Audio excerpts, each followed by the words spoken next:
Good evening. Welcome to You Can't Handle the Truth Movies. My name's Chris, this is James, and tonight we also have Prim. As there's three of you this week, we're going to be doing it slightly differently, and you are all going to be able to pick a Christopher Nolan film.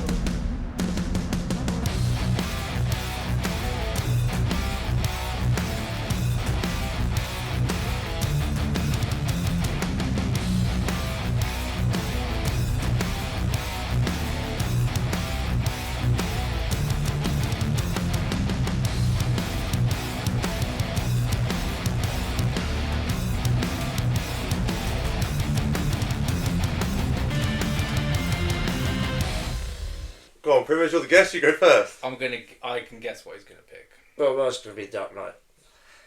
Well, what's yours then? Memento. What's that about, Chris? I'm gonna go with Insomnia. I didn't see how I'm coming, did you? No, you've gone down the same kind of road as me, so it's quite interesting and slightly different. Prim's been a basic bitch. Well, we'll get to it when you explain your films. Your first 45 seconds on the clock in 3, 2, 1, go. So if you haven't heard of Memento, a guy who's unable to make new memories needs to find out who killed his wife. It's the last memory he has. And it goes on this whole journey to find out what happened and how his wife died. And then there's a really great twist at the end, which you didn't see coming. And it starts off, the first part of the movie is going forwards in time chronologically, and the end of the film is going backwards, and you kind of meet in the middle, and each time you get a little bit more information and you try and figure it out along, and it's absolutely amazing. It's one of the only films I watch with Guy Pearce that I've said I really love, and this is it. And it's so good and so cleverly written and directed that you should watch it if you haven't watched it yet. 2, 1, time's up. 3, 2, 1, go. I think you mostly just described your movie and didn't say too much about what's actually good about it. The detriment of your movie is that it is a good movie. Most Nolan films are, but it's a bit too complicated if you don't know what's going on. And after you've watched it once or twice, it's not very easy to actually watch. Your film is actually overrated, and it isn't even the best Batman film out of there. It doesn't have much Batman. There's like a lot of better Batman scenes and better Joker scenes in other films. My film, your film also has A-list celebrities in it. Mine has A+. Yeah, don't say Al Pacino's mine A+. no, Robin Williams, Okay, Al right, Pacino, the scenes between them. It's 2, a far more 1, gritty film. time's up. This is hard to get pointed out against both in the time. Prim, your time starts in 3, It's gonna hit us where it hurts. 1, go. Well, my film just concentrates on a straightforward timeline, so it doesn't go back and forward, trying to confuse everyone. There's a seamless interaction of Two-Face, which you don't ever hear about until he comes along. I don't even know what the twist is for Memento, but I can tell you now, he's involved in the murder somehow. That's how twisty it is. So, yeah. But with the Batman, you don't even know if the Joker's dead at the end. So, it leaves it all to the imagination. And it's a superhero film. And usually, DC have flopped so much over the years, but with this trilogy, they just built it up, and then, yeah. 3, 2, 1, time's up. Second round of 45 seconds in 3, 2, 1, go. You say it's complicated, which it is. You're right, it is. It is. If you're not very clever, and No, it's just- it's where you two fail to capture the brilliance of a film because you're not clever enough to follow it, which I understand. But the film, and you're like, oh, I bet he was connected. Of course he's connected. It's his wife. Of course he was connected. That's the most ridiculous comment I've ever heard. Anyway, very, very simply, he can't make any memories. He's following this trail of mementos that's been set for him. He's trying to figure everything out. Wants to find out who killed his wife. He's really gets to the end and realizes it was his fault. And the whole character he's been chasing, he created, and he just starts it all over again, and it's brilliant. And you can watch it again and again because you always miss. Wow, you're right. You don't have enough time. You just say No, you didn't. nothing. You didn't really actually say. You just kind of slagged us off as people. Yeah, not very sure. Yeah, I did. 3, 2, 1, go. Okay, yeah. So your movie is for the average moviegoer that just wants to watch a movie at the end of the week or sit down and watch a good movie. It's just a bit too complicated, whether you want to make insults or not. Your movie is a blockbuster. Mine is mine is done incredibly well and subtly. Mine has a big twist in it, which is very subtle and is not over the top. And you've got to have a law degree or a degree to figure out what the hell's going on and was it this bit here or that bit there. You can just enjoy the movie. You have great character interactions. You have great scenery. You have great direction. In fact, you could say some of the best in the world being Nolan. It's also one of his earlier pieces, so he was more original to Nolan's directing and not just being a complete cinematic movie. And it's also got Robin Williams in. Did it come out from Memento? Time's I up. said it's one of his earlier Okay, that was just... Okay. Do you want to wait for your time? No, you're right. 3, 2, 1, go.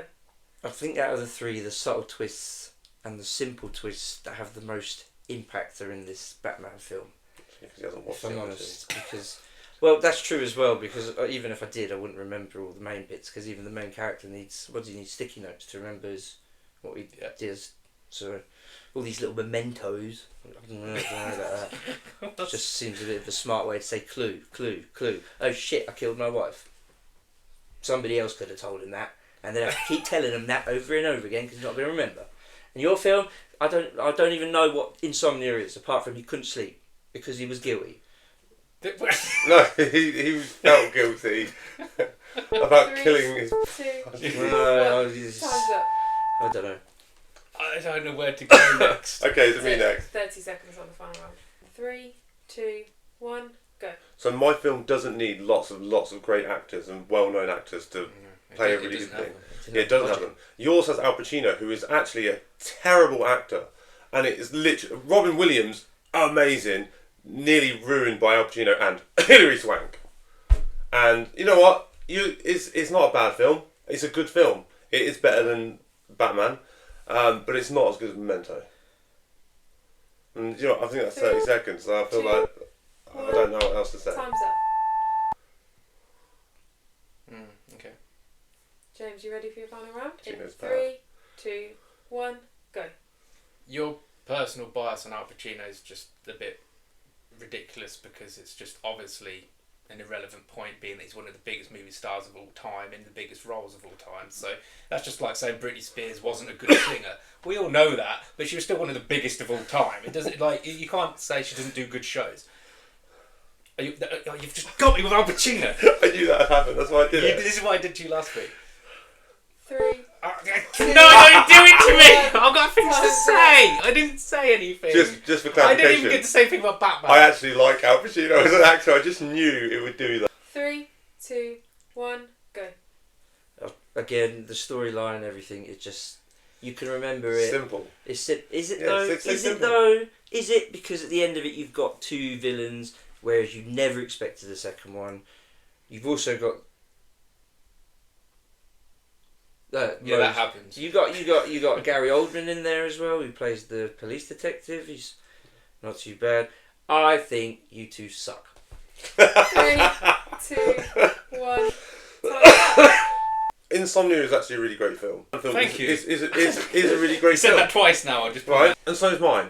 But when you said there was a twist at the end and you didn't see it coming, you definitely saw Harvey Dent becoming Two-Face. Oh no, I didn't see Harvey Dent become. And the Two-Face. moment he flicks the first coin, His name was Harvey Dent, yeah. who is Two-Face. So you don't expect him to become a bad guy in the film, and the way they portrayed his face, like you talked about CGI earlier, that was pretty good. If it, In the first scene he's in, in the courtroom, they call him Harvey Two-Face. yes, but I didn't put it together again until very end. So And everyone's trying to be nice and not say anything about the Joker because Heath Ledger died. well, he was committed to the role. I was Wasn't the best Joker. What do you It mean? was a He wasn't the best Joker? really good Joker, not the best. He committed himself to the role, and he was a believable human that could become the Joker. Despite how good of a movie it was, Batman was the least impressive thing in it. Everyone talks about Heath Ledger. And it's the Batman film. The Batman fighting scenes, But the that's just like detective two-packs. scenes are just not in it. You got died to be talked about more. The rest of them just weren't committed to the role enough. Well, that's what makes the film not as good as the other films we've been talking about. No. The only thing I'd say about your film is that when you finish watching your film, you just feel dirty. You just feel horrible. You're not even a good You say that's been his argument for other films though. So when he doesn't like to lose, he just goes, just don't feel good about life afterwards, and that's his argument. It's a bit like but it's the not film, true. Insomnia made you feel happy, did it? No. Out of the three you've heard and we've argued about, I was really drawn in by Chris's film, to be fair. Hearing the plot, and it did sound like there would be quite a good twist, but obviously there's been a bit of a spoiler alert, which I appreciate. You can't really battle these films out without speaking about these twists in the plot. The Batman trilogy, they're some of my favourite films, I must admit. You've seen them? I have. It's We have a biased films judge. that I've actually seen. Whoa, that's how good they are. But I think this week's winner is going to have to be James. Because Again? he did make a lot more valid points. About my actual About movie, and the Chris just substance took of the film. Oh, I'm glad the judge picked up on that. Yeah, that's what always fall down at school. yeah. Chris's argument was kind of like, you two are stupid. Yeah. I was like, what's that? You didn't make a point about your actual movie, though. No, I just got a bit hurtful. Really cleverly written, really well directed. If you didn't say any of that. I did talk You about just- the moving of orders, and you get a bit more information each time, and you're trying to figure it out with them. Yeah. I said that. I said it was really good, it was really clever. And you just said mine's really easy to follow. That's all I had in my head, right? Just try and store any more, I forget it. My vote for the winner for Movie Brawls is James, But but I definitely am going to go and wait and watch Chris's film. You don't need to watch mine because you've already seen them. Multiple times, love them. Multiple Prim. times. Love them. There you go. Proof's in the pudding.